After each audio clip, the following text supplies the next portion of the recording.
আসলে আমি সব বিষয় নিয়ে কথা বলি না।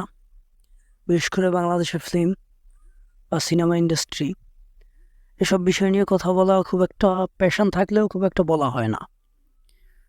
কারণ এখানে আগের মতো করে সুন্দর সুন্দর ফিল্ম এখন হচ্ছে না।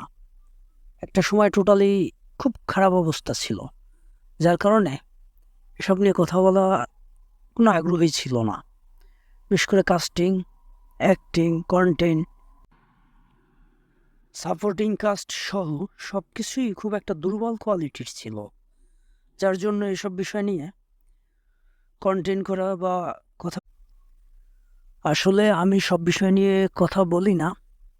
বিশেষ করে বাংলাদেশের ফিল্ম বা সিনেমা ইন্ডাস্ট্রি এসব বিষয় নিয়ে কথা বলা খুব একটা প্যাশন থাকলেও খুব একটা বলা হয় না। কারণ এখানে